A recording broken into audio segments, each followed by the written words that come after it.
In this week's episode of StudioInter, we'll be reviewing the matches against Spezia and Roma. We'll be previewing the upcoming games of the Champions League against Real Madrid and the Serie A against Cagliari. This week's Moggi, Moratti and Frog, and much, much more. Everything here on StudioInter, on StudioInter.com.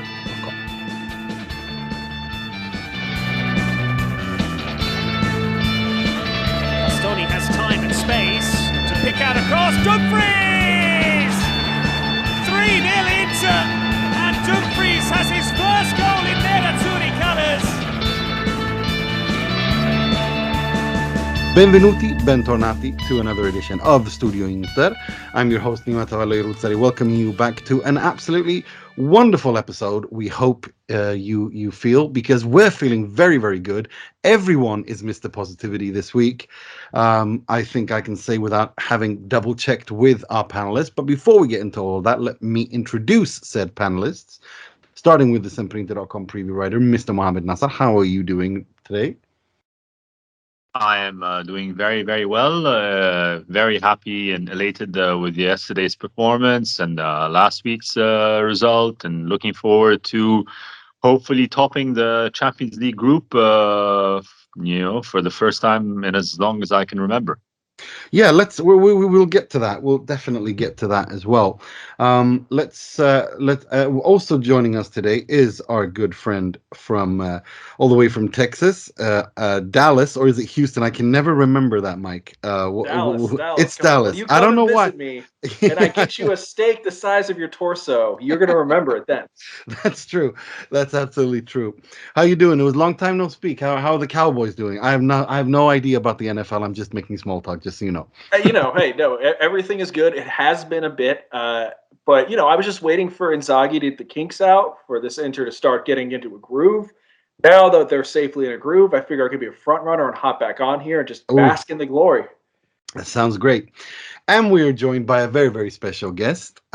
He has his own YouTube channel, the Uncle Sharma Channel, but I prefer to call him the Commander-in-Chief of the Korea Sexual Army.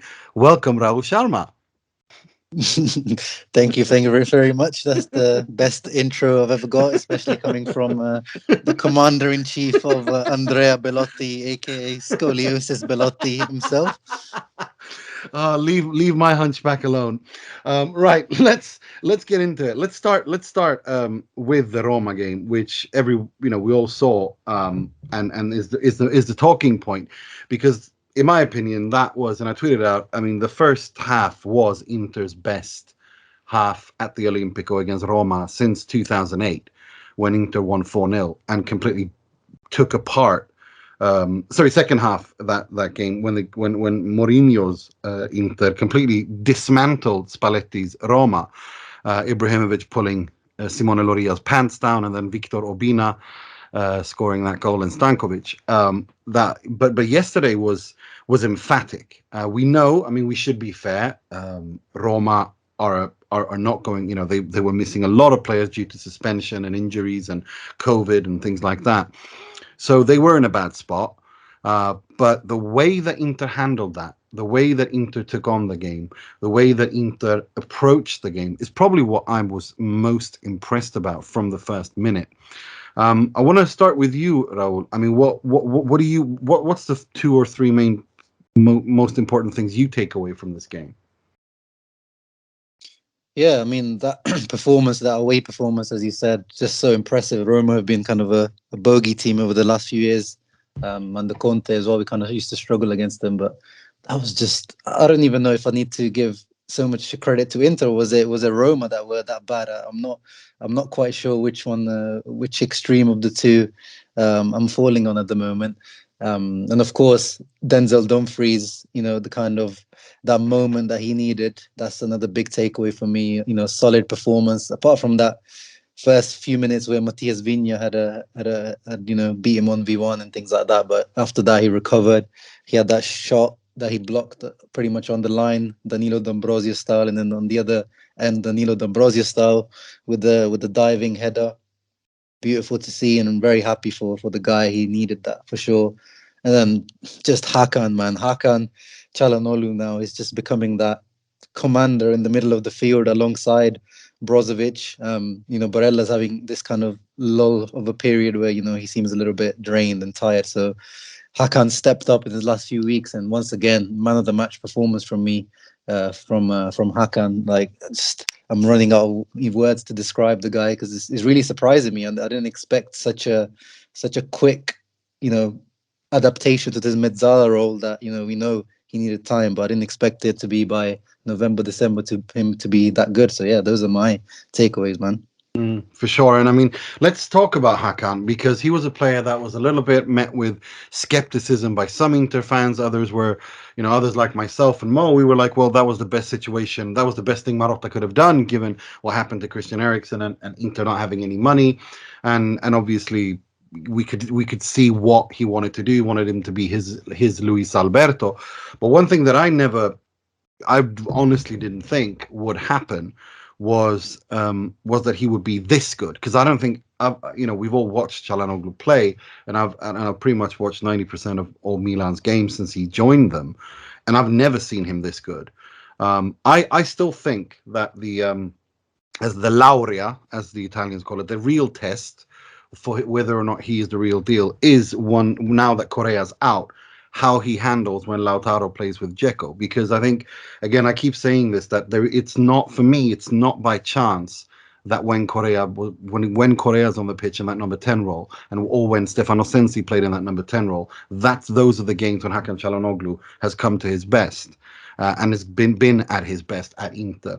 Because that Mezzala role, if we disregard the fact that he couldn't coexist with Brozovic similarly to Christian Eriksen last season, if we completely disregard that and just focus on the balance issues that he's had, with Correa on the pitch, defensively Inter are so solid, because Correa prevents and stops. He doesn't get any credit for his defensive work, and he gives Inter balance, Correa.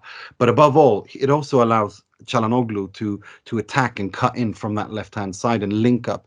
I mean, now Inter's three midfielders are all three of them more tuttocampisti, as the Italians say. You don't really have a regista or a Mezzala. All three of them do all those three roles, and we saw it already under Antonio Conte, but this is something else.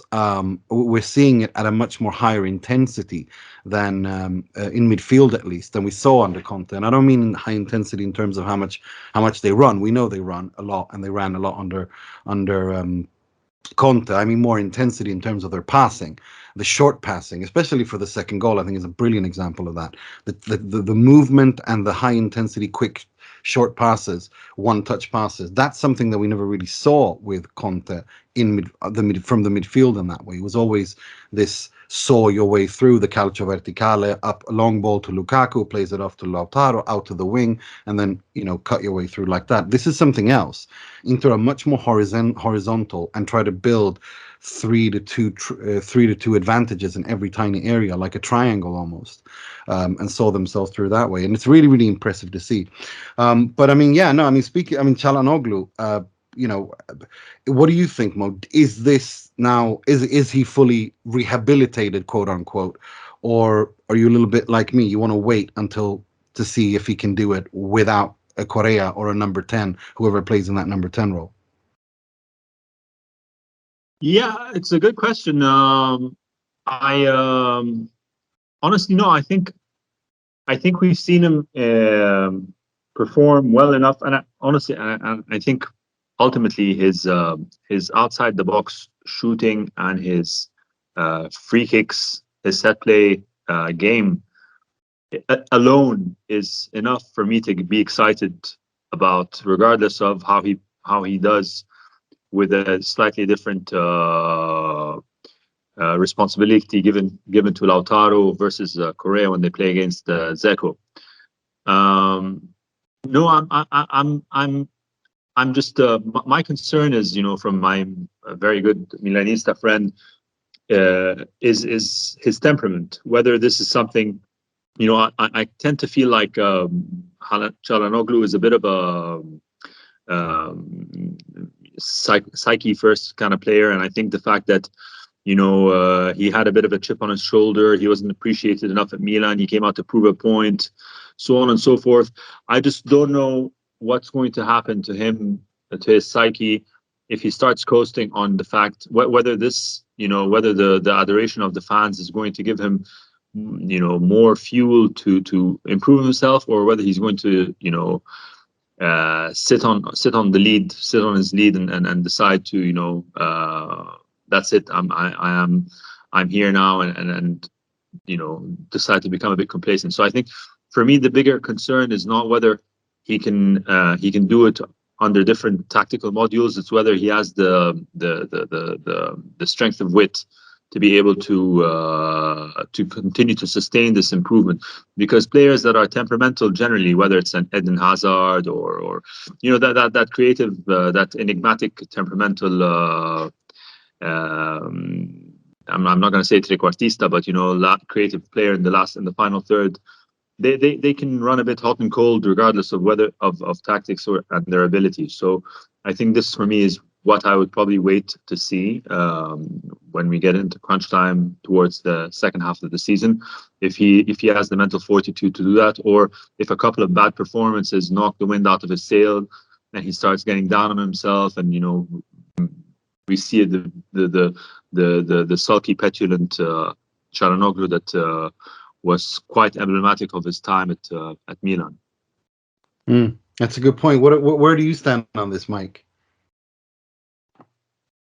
Yeah, I think Mo, kind of got to the heart of where I'm at with it. If you look at how Milanisti talk about him, I don't see any Milan fans surprised that he can hit peaks. The question is consistency, and even this last month, I've seen some Milan folks say, "Oh, he's had a good month at Milan. All right, let's see if he can keep it going."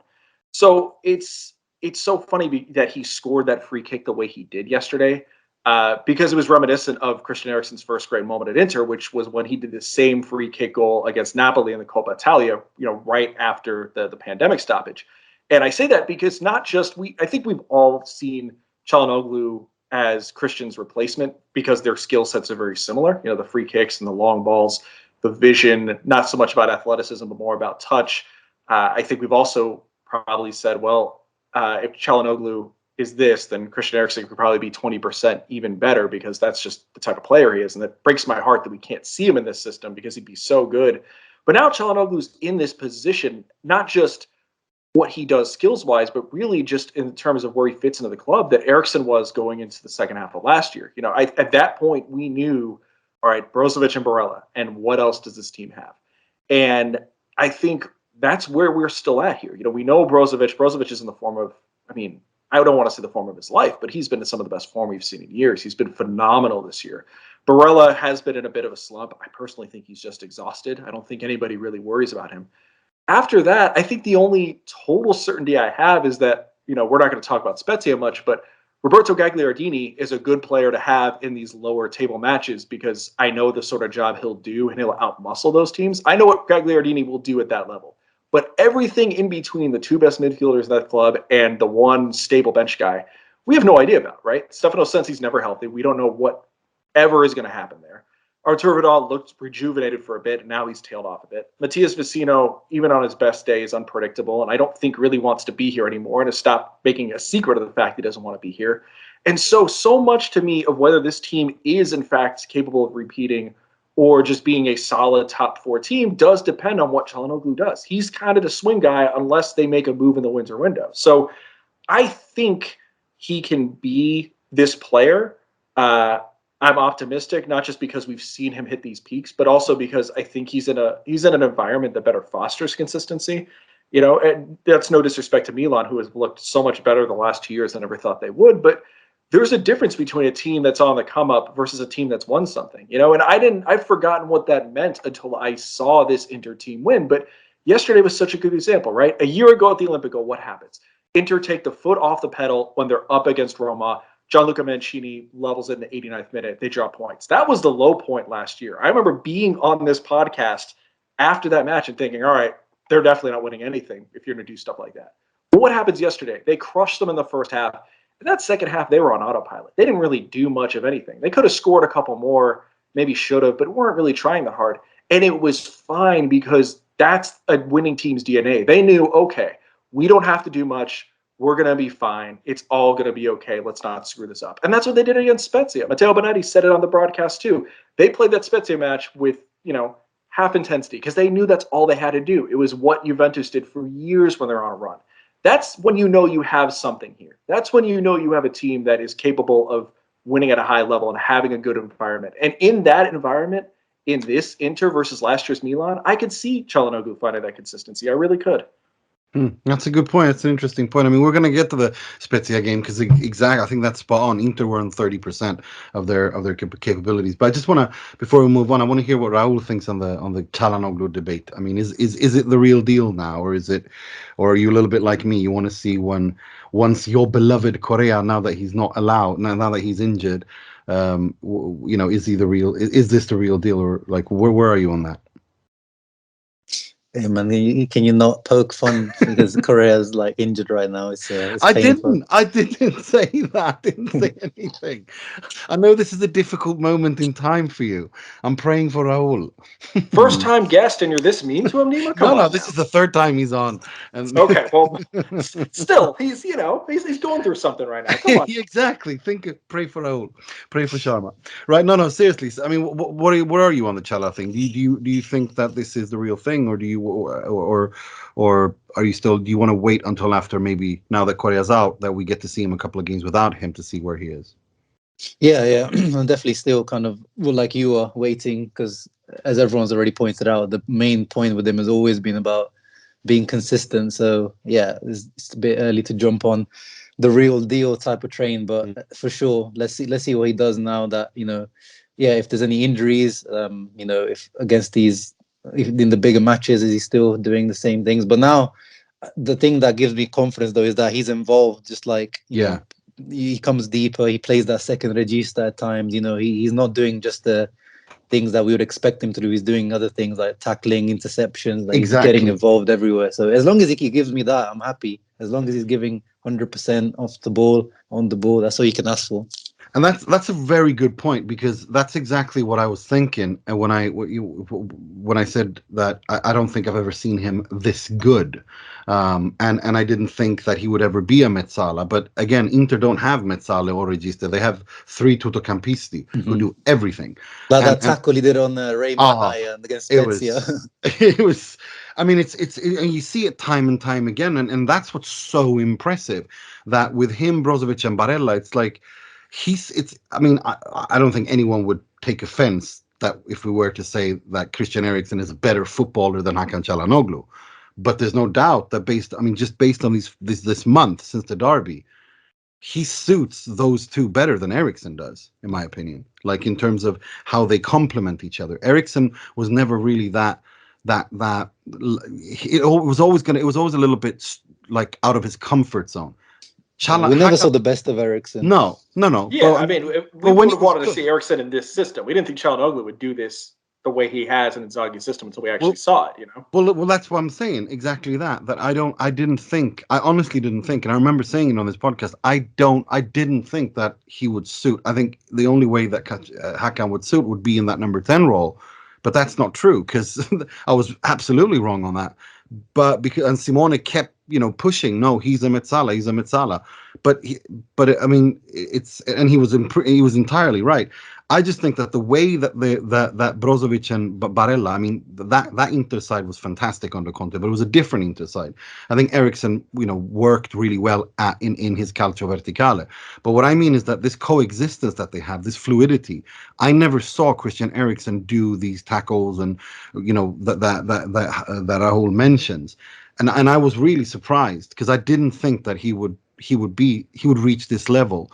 Now, whether or not it's a flash in the pan, as we've all mentioned, consistency has been his issue. We'll have to wait and see. But I'm very, very positive. He's exceeded my expectations. Same way that I at least at this early stage, I didn't think it would go so quick. I thought after Christmas was when we'd see, that would be crunch time for Hakan. But no, it's really, really impressive to see. I mean, we've got to talk about Dumfries that Rahul has already spoken about. We speak, it's a bit of a cliche, but talk about turn. I mean, could that be the turnaround moment for him when he saves that goal and then 3 minutes later he does that diving bullet header into the top? I mean, what do we think here? I mean, what is the key for this to continue? Because he has to play now that Darmian's injured until 2022. Mo, what are your thoughts on this? I've been far more optimistic of Dumfries'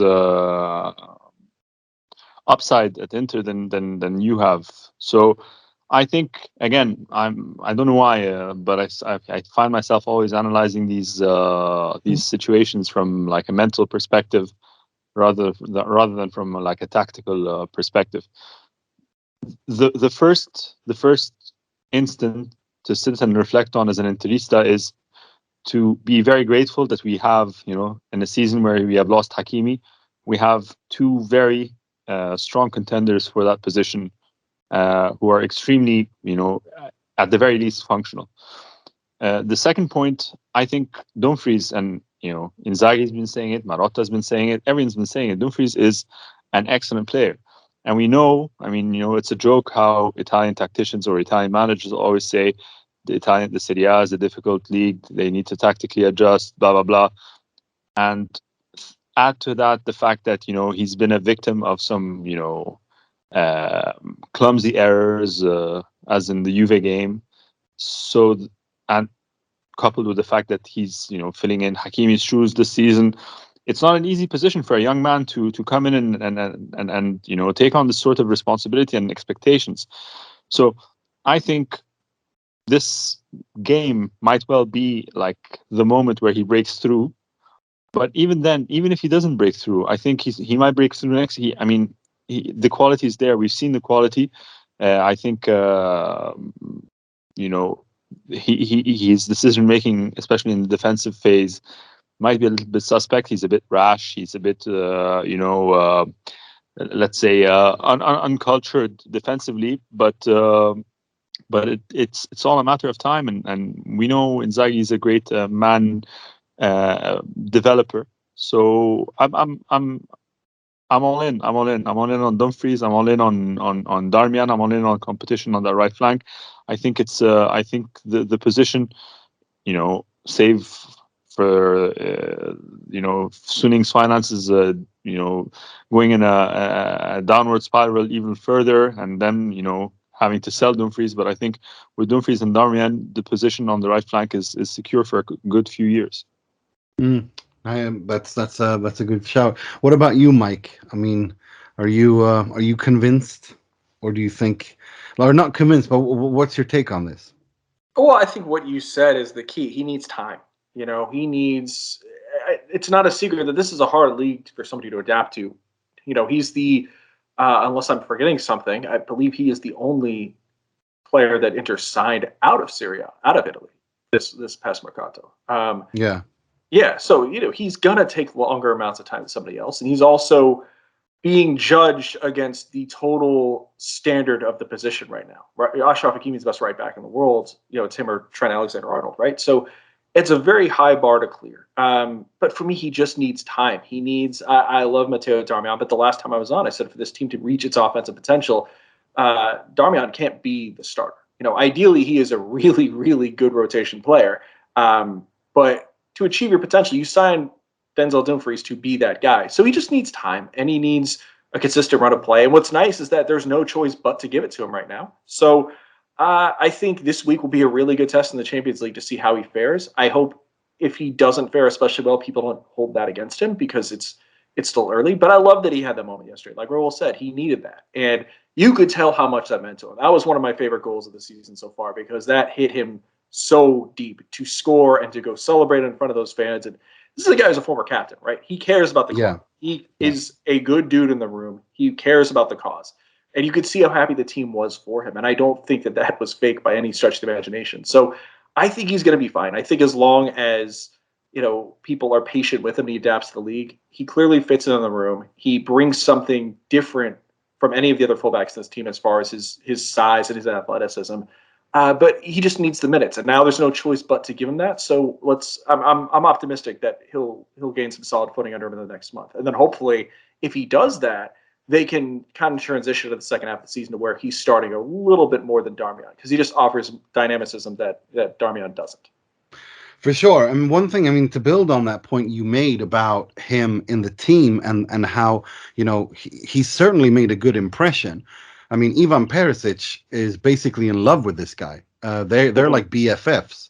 It's the way that we've seen it before, that the way that he pushes him and gives him advice and just wants to help him, and then you go and see how on social media as well, how Perisic. I've never seen Perisic be this supportive to any Inter player. I don't think so either. Yeah, no. Throughout his 7 years at the club, like it's really interesting to see. He's really found a good friend in Denzel Dumfries, and that's really interesting to see.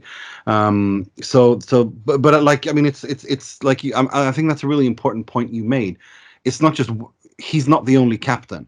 He was a captain. Dumfries was a captain in PSV. Dzeko was a captain in Bosnia and was a captain at Roma.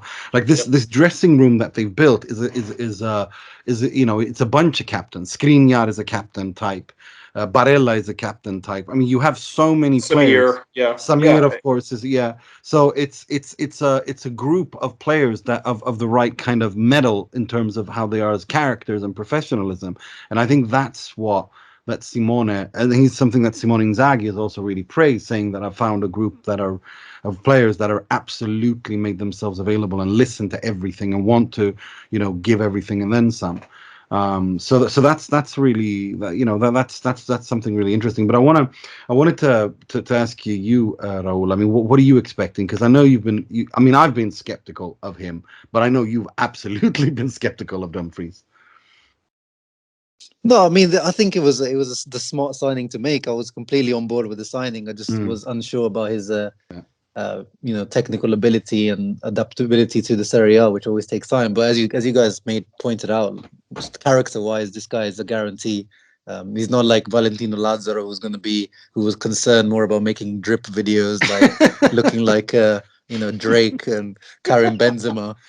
Which is what you loved him. Don't try to backtrack. You loved that. Don't try yeah, that's unrelated to football. Though. That's just me, enjoying some drip videos. Brilliant. But with Dumfries, you don't really get any of that. He's more, he's very focused. I mean, the guy barely smiles. He's like, I was just gonna say that I've never seen him smile. Even when he scores, he looks angry. yeah. I mean, the guy is fully focused at all times, which is what you want. Yeah, and then I have faith in Inzaghi.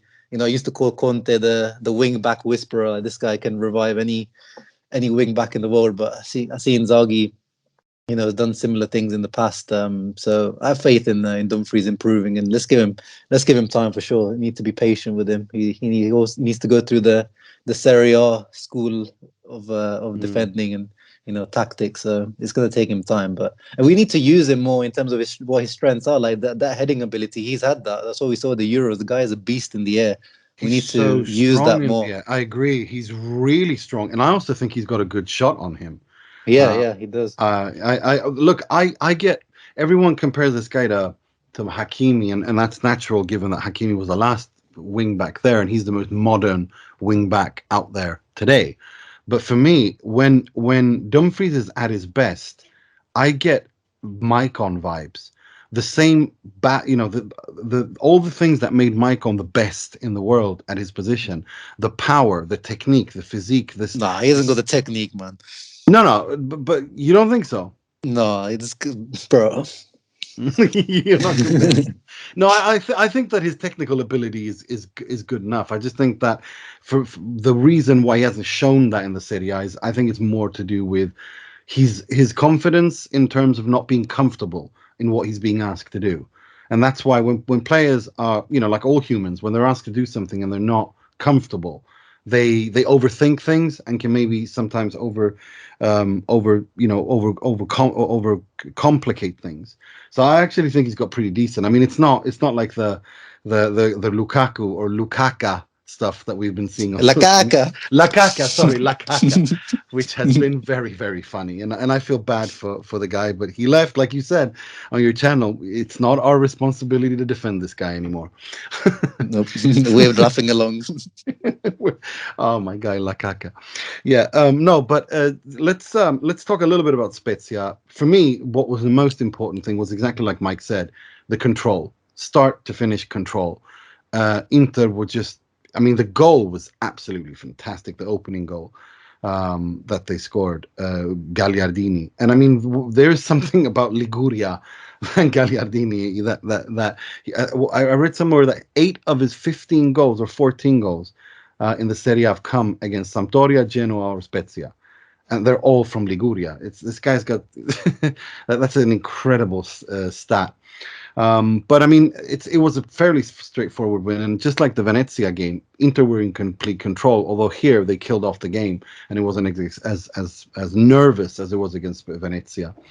I mean, there's not much to talk about that game, really, if we're perfectly honest. So I'm not going to dwell on it too much. But I want to move on, because I want to move on to the Real Madrid game, winning the group in the Champions League. And I said it on this podcast before we played Real Madrid in the opening game. I think Inter are a better team than Real Madrid. I still think that. And since then we've gone through developments and we've seen more of these teams, and I can say now with more certainty, I honestly think that Inter are a better side than Real Madrid. But having said that, going to Bernabeu and being forced to win is not easy. It's still Santiago Bernabeu. But I think Inter have got a really big chance here. I really think so. And I really think that this could be the game where an Inter in complete harmony come and play a Real Madrid. They've already qualified, so that pressure is gone, and they can completely relax, just take on Real Madrid. And I honestly think that Inter will win this convincingly and clearly. Am I being too overtly positive like I was last time, Mo? Or what do you think?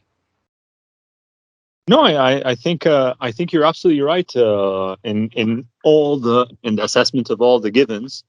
I think I agree with you that as a squad, Inter are a better squad. Ancelotti is a great manager, but I think Inzaghi, as you know, we've said many times on this podcast, is probably the best interpretation of what a modern Italian manager should be. Much more so than a De Zerbi or whatever. All the younger batch. I think he's probably the most complete and clear in terms of his, of course, experience as well. So I think it definitely is on the cards an Inter win. But like you also said, whether or not this really does happen, it is the Bernabeu, it is Real Madrid, it is the Champions League. So I don't know. I in my mind, I think the fact that we've qualified already, like you've also noted, gives me a lot of peaceful anticipation for the game. So I hope the players share the same sort of feelings. I think Inzaghi's football is clear, especially with the second goal, the amazing number. I can't remember how many numbers of touches, and then the Calhanoglu layoff to Dzeko. So I think this sort of football lends itself more to a sort of free-flowing, less burdened by expectation of results. So yeah, I think I'm fairly optimistic here. I'll predict a win for Inter as well, and topping the group, like you say, it seems like everything is coming together at the right sort of time for this project, and I think topping the group would really, mean a lot to the players, both for their Champions League campaign and further reverberations in the league this season. For sure. What about you, Mike? Where are you on this? Not where you guys are. Okay, let's have it. I mean, just I can see them winning this match, but the idea that the expectation to win this match, you win consistently, I'm not quite there yet. I am piece by piece getting more and more confident with this year's Inter. I think I enjoy this team more than I did last year, partly for how they play and partly because there isn't quite this Scudetto or bust pressure that there was last season. But last year's team was better. I'm still at that point. And when I look at this team, I am optimistic about the fact that Stefan de Vrij is back in the lineup. That is going to be massive to have all three center backs, because I would not have wanted Danilo D'Ambrosio playing this match at that kind of pressure in the Bernabeu. But I just, I don't know. Maybe I'm slow to come around. This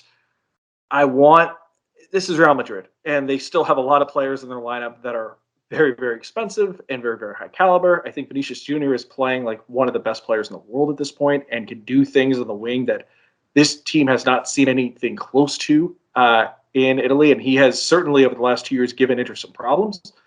I'm going to think that this is a loss, but that to me is totally fine. Look, the goal going into this year, as I stated, I think wasn't too unreasonable, was get out of the group and, play somewhere in the top 2 to 3 and challenge for the league again. And they are comfortably getting out of the group.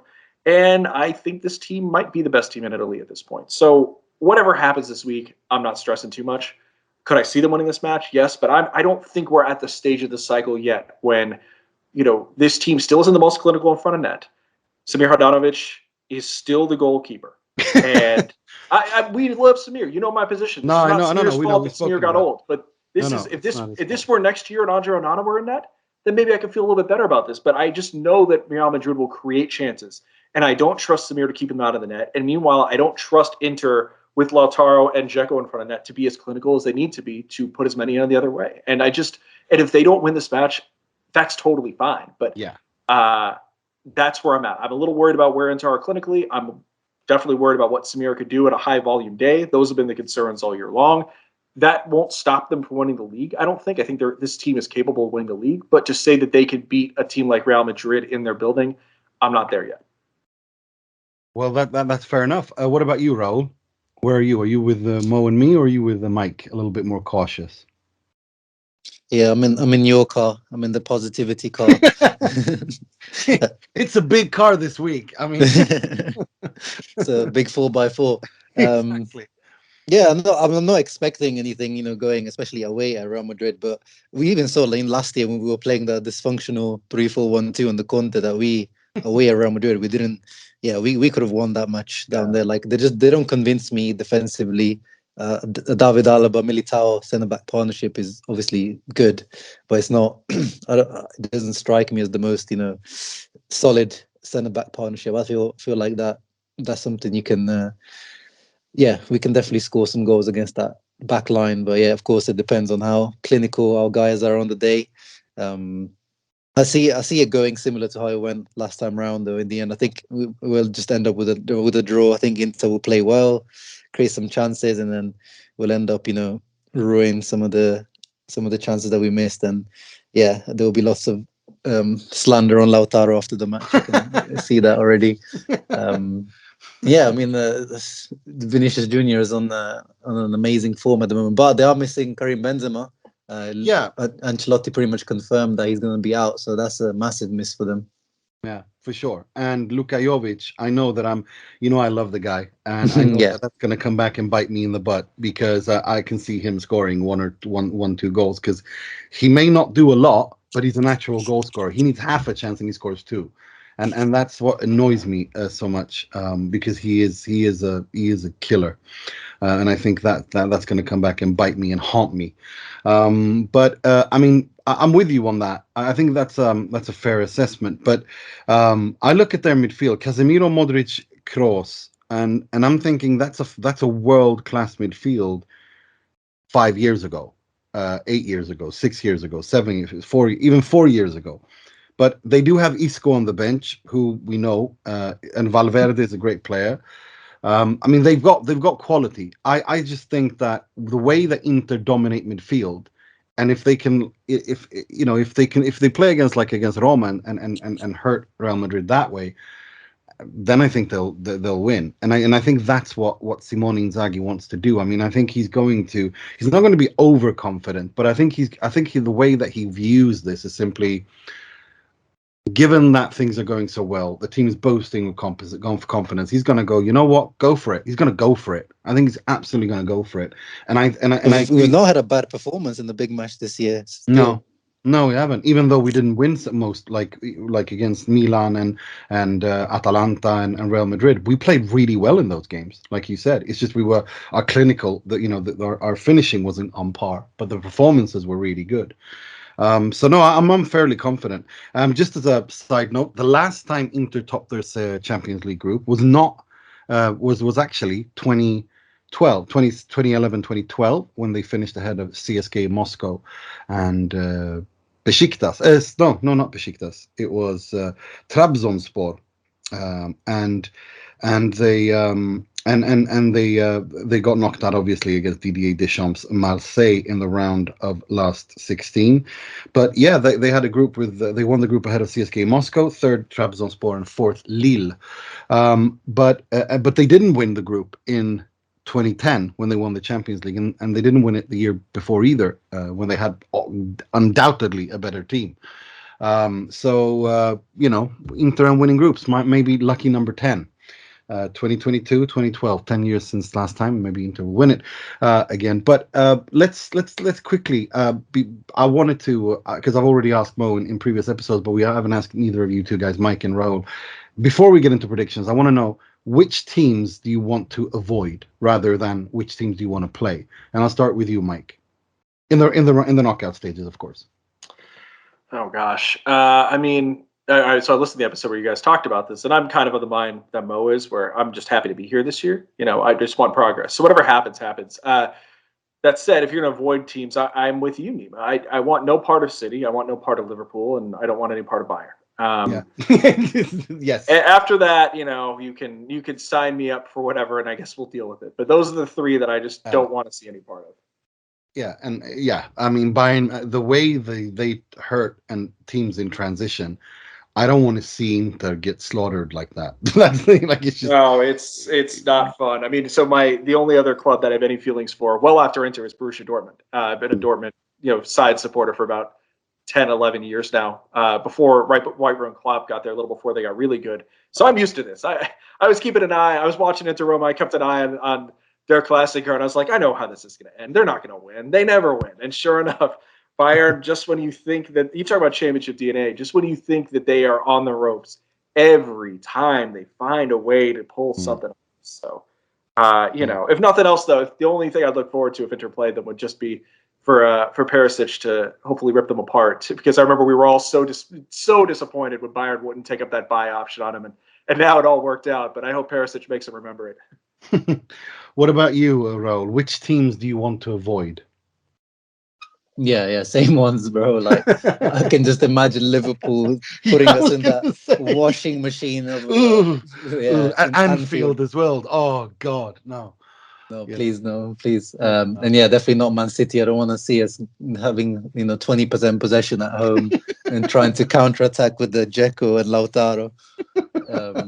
Give me PSG, give me Man United, give me any one of those. Yeah, any team.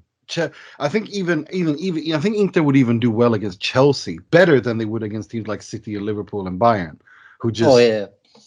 I'm already cringing at what happens if we play Chelsea and Lukaku comes back to the San Siro. I'm gonna just log off the whole week. I don't want to be there for that. I mean, the thing is, it could be a little bit history repeating itself. I absolutely am not saying that Inter will win the Champions League, except for Arturo Vidal. I don't think any other human being actually believes that, and he really believes it. He keeps talking. My king. Yeah, he's another one of Sharma's heroes. No, he's been talking, like, that's one of his seasonal goals. I think he's going to have a really horrible time dealing with the fact when Inter don't win it, because he seems really convinced that this is the year that he's going to win the Champions League.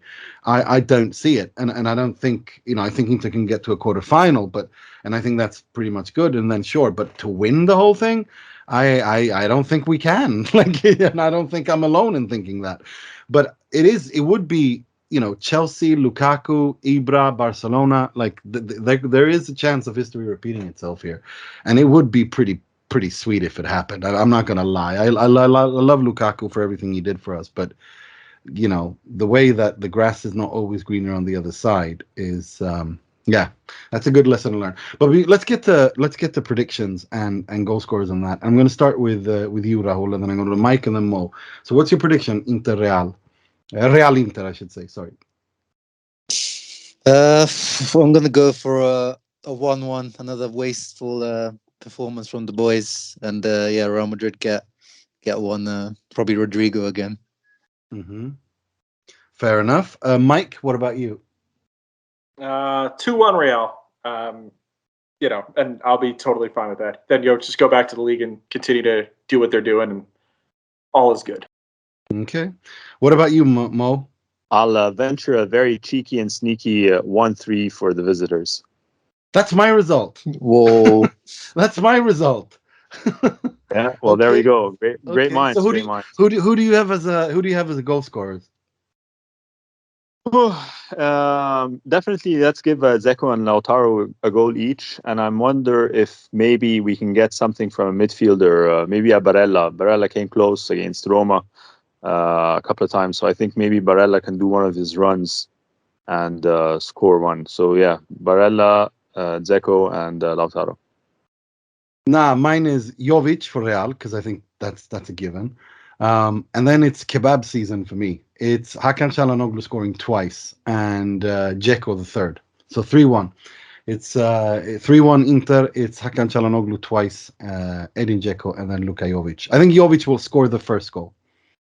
So if he's scoring twice, is this a dead ball and open play? Oh yeah, Is this both open it's play? one is open play, one is a free kick. So if that happens, you basically, you're saying the big test for him is how he plays without Correa in there. So you are optimistic then. Yeah, I am because of what Rahul and I kind of spoke about earlier about the way that he's moving all over the pitch. It's not just. I think it was necessary for him to have Correa there. You know, like when you're a kid and you're learning how to bike. You need these the training wheels on. The training wheels on, yeah. I think Correa and Sensi were the training wheels, and now would you start Sanchez then for that reason? Well, actually, that's not a bad shout. I don't think Alexis has 90 minutes in him, and I don't think Alexis right now against Real Madrid, even though he's an ex-Barca player, I don't think that him against fit players from minute one at this level cuts it. But as an impact sub from 75th onwards. Oh yeah, all day, every day, for sure.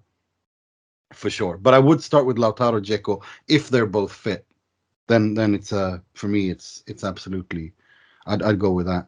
And to be honest, I wouldn't necessarily change the defensive trio either. I know that De Vrij might be back, but he's been off. He's been a little bit off this season in terms of performances, and now he's coming off an injury. I say, why risk it? Continue with Skriniar in the middle, which is where I've been wanting to see him for 3 years. Yes.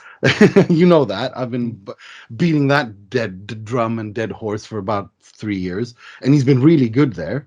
I think he's good there. I like D'Ambrosio and Di Marco and Bastoni on the left. So I would continue with the same team pretty much. I don't know. I agree. So would you make any changes, Raul?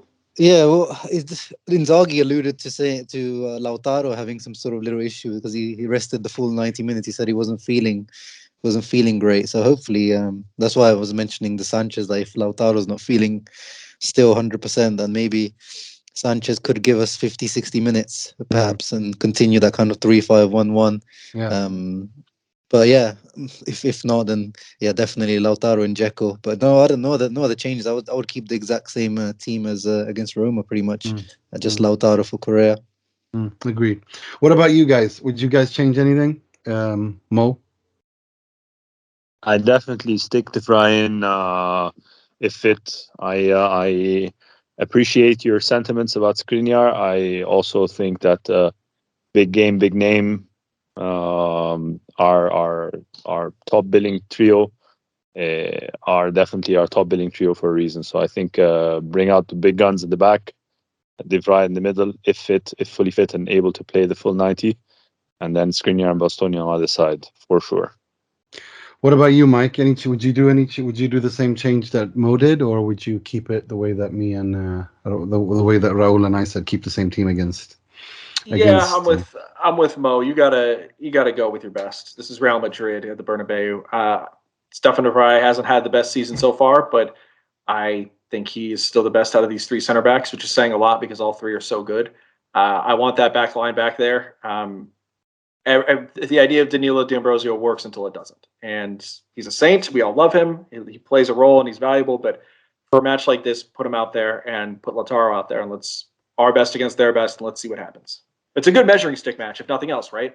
I mean, for as much as there are stakes on the line here, I think this year, in some ways, I could very much see next year's Inter being better than this year's Inter in terms of a player per side level, because so much of this year was just fix the books. And already the goalkeeping jump next year will be huge, but I think there's probably more to come. I want to see where this Inter is. If the goal is with Inzaghi, all right, now they're getting back out of the group again. We're on the path towards having not just ambitions to win the league, but ambitions in Europe again. I want to see what this bunch is as far as a measuring stick, because I think you guys are more confident than I am, and maybe I'm wrong. But the only way we're going to find out is to play our best. So I want to see the best Inter lineup out there, and I want to see how they do against a really good team on the road. Okay, fair enough. Right. Then on the weekend, Inter play at home, and they do so against Cagliari. Our good friend Walter Mazzarri, or Cazzari, as John Solano on the Italian football podcast so eloquently calls him, because he is Cazzari. He looks constantly pissed off with life in general, and he certainly made my life a hell, and all Inter fans hell during the brief miserable period he was at Inter, playing 3-5-2, which is not the same system, although it's the same system in numbers, not the same approach that Inter had under him today, as they do with our good friend Walter. But right, like, I mean, come on, Cagliari are awful. They're better. They're good enough not to get relegated. But what are we talking about here? It should be a pretty straightforward win here, right? What do you think, Raul? Yeah, definitely. It'll be embarrassing if we don't beat this Cagliari. But I'm looking forward to seeing what tactical revolution Mazzarri brings. This season he played Nahita Nandez as a striker, and in one match I saw he's recently been playing Dalbert as the left mid of a 4-4-2. So yeah, I'm looking forward to see what new tactical idea he brings to the table in 2021. Oh yeah, no, I think the thing is I think he's actually going to make life pretty miserable for Inter. He's going to completely park the bus, classic Cazzari, anti. You call it jihadi ball, but this is worse than that. This is prehistoric. His football isn't even it predates time itself. Like it's that archaic. If whatever it does, if it gets them to take up Dalbert's buy option, then I'm all for it. No, somebody's gonna do it. I don't think. No, nothing we can do. Make that happen. Exactly. I was just gonna say nothing's gonna happen. We're stuck with this guy, just like Nagatomo, until his contract expires, and then it is what it is. We just gotta bite the lemon on that one and just keep a straight face until bite the bottle, as Mazzarri would. Yeah, exactly. That's probably my favorite moment of his, was when he was biting plastic water bottles on the sideline at Inter. It's absolutely phenomenal TV. But I mean, let's quickly. Mo, what do you have any? We've played one ex-Inter manager in Jose Mourinho, who we love and remember fondly, and now we're playing one whose tenure at Inter we'd rather forget. What are your thoughts going into that game? No, I think there are no real thoughts. I think Mazzari's presence on. Did we play against Mazzari's Torino? Yeah, and I think we lost. Yeah. As well. I think we lost or drew. I remember. I think that one we need to go back and dig up just for Scaramanzia's sake. But no, I think I'm pretty confident in thinking that it's, like you say, it's going to be a straightforward day at the office win for Inter. Right. Any predictions? What do you expect, Mo? Tight game. Mazzarri definitely prefer a draw to not going for a win. So I think maybe it's time for like a last minute 1-0 by D'Ambrosio or another one of our patron saints. I love that. I love that. Absolutely love that. I'll sign on to that. Mike, what about you? I'll go 2-0. With some feeling kind of like the Venezia game where they get one early and it takes a little bit of time to put them away. But I'll say multiple goals here. What about you, Raul? I was just double checking on that. We beat Mazzari's Torino 3-0. Remember that super rainy? It was a very rainy day. And Barella got injured that match. I just remember that. But that was with Conte. Yeah, Yeah, no, I'm talking when Mancini, because he was at Torino for about 2 seasons, wasn't he? no, I I can't remember. remember. I don't I have a follow his career that closely. no, but I don't either. But I remember we under Mancini going there, or was it with Spalletti, Mo, and he sucked the living life out of like everyone who was there with his Cazzari ball. Can't remember. Yeah. Yeah, no, I I, can't. yeah. My memory fails me. Yeah, no, I remember it was. I remember just literally being, oh God, this idiot! Like, it was horrible. Right. It was. Yeah. So no. So I'm gonna go I'm gonna go with a 1-0 as well. I don't think this is gonna be pretty, and I think he's going to do his absolute best to ruin life for Inter. And so I think 1-0, similar to the Venezia game. I think we'll score from the penalty spot, and I think Lautaro's gonna take it and score.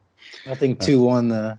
Keita Balde with his usual goal against us. Oof, dream goal. Yeah, he'll score one of his dream goals.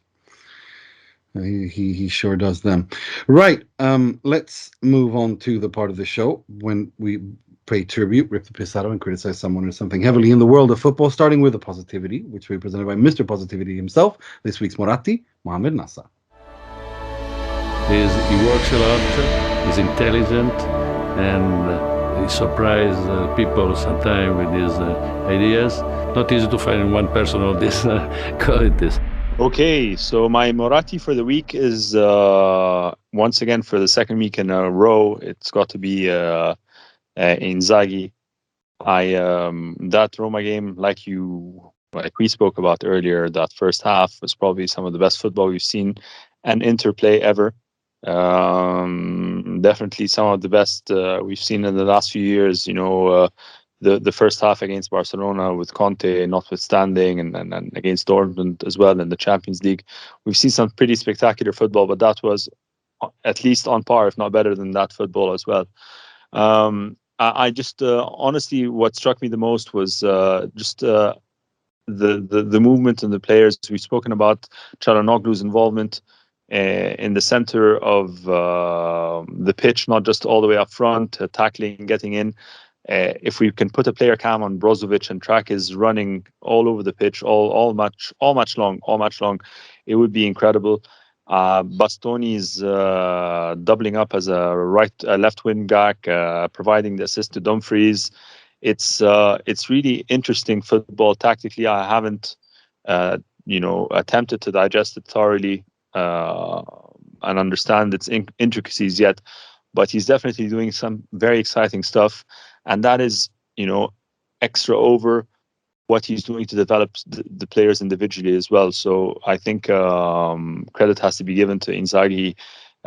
Like Dumfries, he came into a side with a big shoes to fill, to try and fill the void left by Conte, and so far he's exceeded even my expectations. So I was pretty optimistic from the start. So he's my Moratti for the week. Grazie, mister. For sure.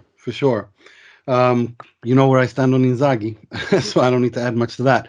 Right, let's move on to to something much more negative. This week's Moggi, which we presented by Mr. Mike Pilucci.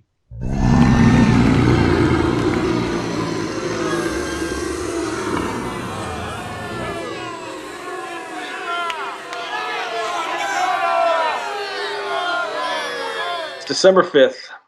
Do you know who Inter's best penalty kick taker is? Because I have no idea. I have no idea at all. I don't like not having any idea who is taking the penalties. I don't like having any idea who's good at the penalties. I thought it was Hakan Calhanoglu. Then Lautaro takes another one. We've seen Arturo Vidal at some point. We've seen Ivan Perisic. We've seen Federico Di Marco. I long for the stability of Romelu Lukaku, and before him, Mauro Icardi. I just want to know who takes the penalties and who is good at taking the penalties. So far, hey, Lautaro's went in on Wednesday. It worked. I don't think I know, Nima, you're very down on him as a penalty taker. I'm not all the way out on it. But what we can agree on is there is no one guy who is going up there and his nails at it. Even Juventus with Bonucci, is going to convert penalties. And it is one of those major stressors that should not be a major stressor. But I was so used to, for a very long time, between Icardi and Lukaku, when somebody goes to take that kick, I know it's going in, or I feel good about it's going in.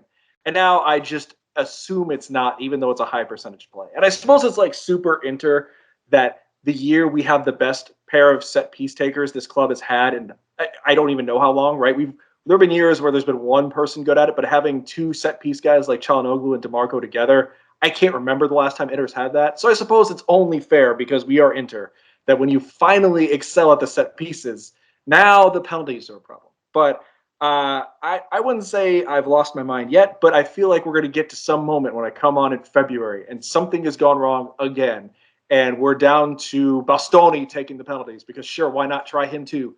And I'm just going to absolutely lose my mind. So there it is. Please, somebody give me a dependable penalty taker for the rest of the year. That's all I want. I couldn't agree with you more. That is literally that is a pet peeve of mine as well. And I think Calhanoglu should do it, because he doesn't fluff it. He puts his laces through it, and I like sure, that. let's try it, but it's not like he has a body of work at it, right? So as good as he looks now, I could totally see 4 or 5 in. They just don't work. We just don't have that guy who is dependably good at it, and we feel so assured yet. So I would love that the second half of the season for this to be identified. I heard Uncle Sharma moaning over there. Oh God! So I want to hear what you think of this. What? It's just your Brexit type of like take the penalties properly. You know, you have to put your foot through it, mate. Oh dear. Oh dear. Well, what do you want him to do? Oh no, do a cookie. Do you want him to do a nutmeg on someone for it to count, or what? Well, is this such a like an old school thing? Like no, but I do like laces. The penalties shouldn't be messed about with. Like no. I don't like the Jorginho school of trip, scop, and a hip. Like, stop that. I don't like that. Yeah, he stopped it and he still missed it against. Yeah, because he can't. I don't care. Because he can't shoot. Because he doesn't know how to shoot a football. Yeah, but then initially your problem was, don't do the hop and step, and then you stop doing that. No, I want people who can shoot to take penalties. I mean, we know that Lukaku can shoot, but he was, he fooled them. He never went for power except for that quarterfinal derby. Yeah.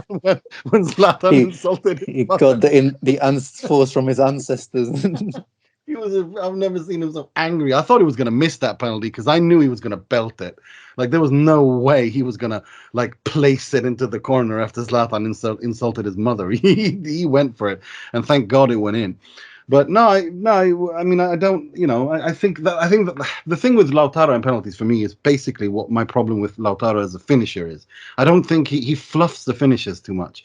He looks a little bit stressed, I think, in the final moment before finishing. There was that thing on YouTube. I don't know if you guys saw it, the quick question thing to do on YouTube, and they ask him like, banana or apple, all these like quick fire questions, and they asked him power or precision, and he says power, and then I think that's just the perfect encapsulation of what he thinks about finishing. Power.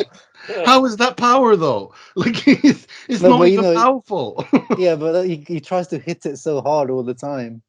Yeah, that's true. Yeah, exactly. I think that makes sense, because that's a really good point, because he does seem like stressed. That does actually speak to the point I've always made, that he stresses in those situations, and yeah, that would make absolute perfect sense.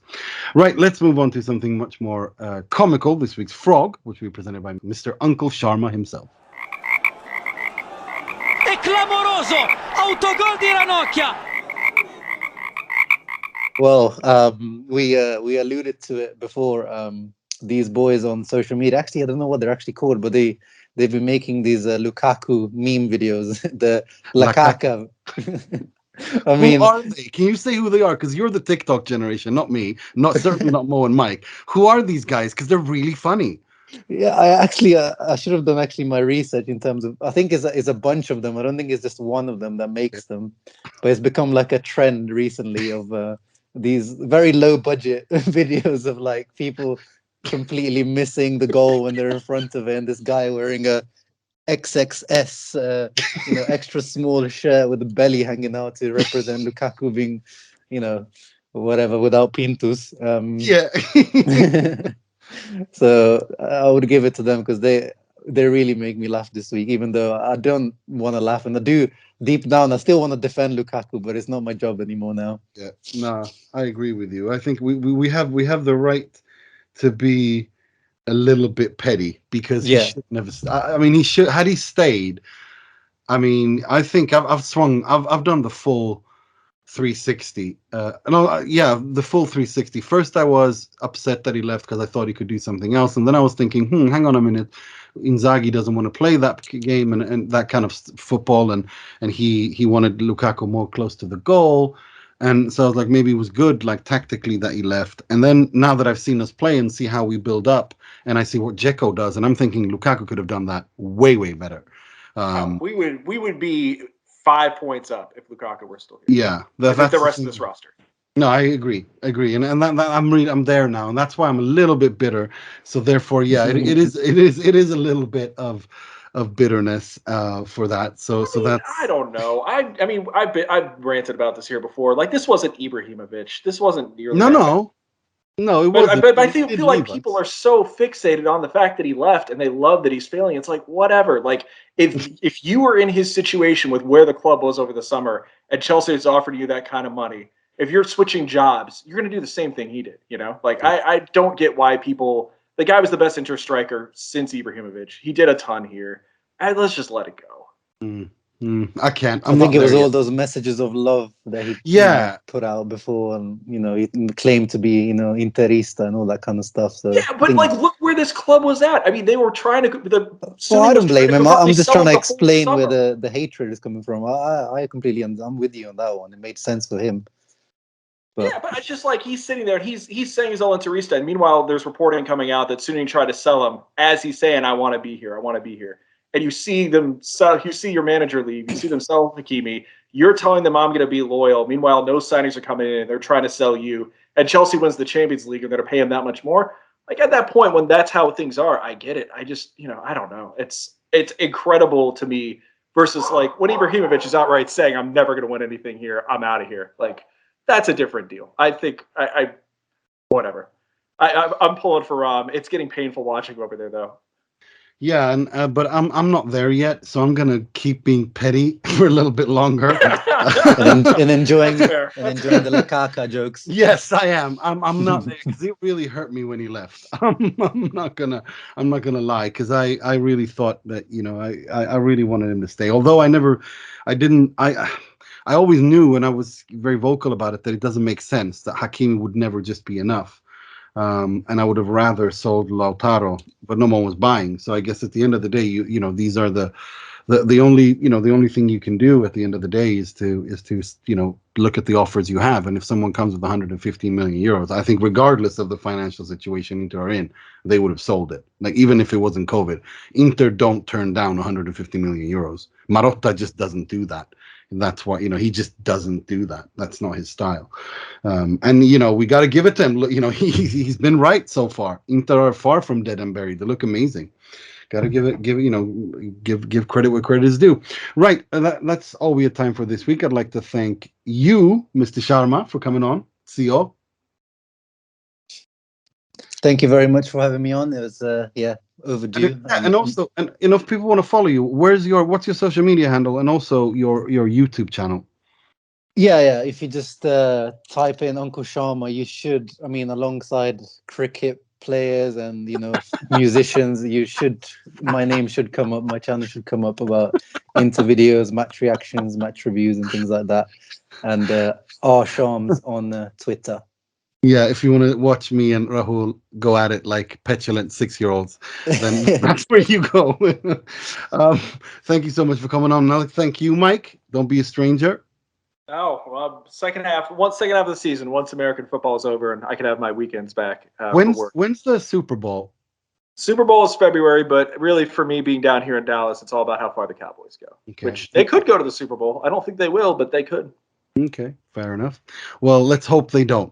Again, on the so you get me and Alex back sooner. Well, the Dolphins are horrible, so you'll get Alex back in about a month and a half.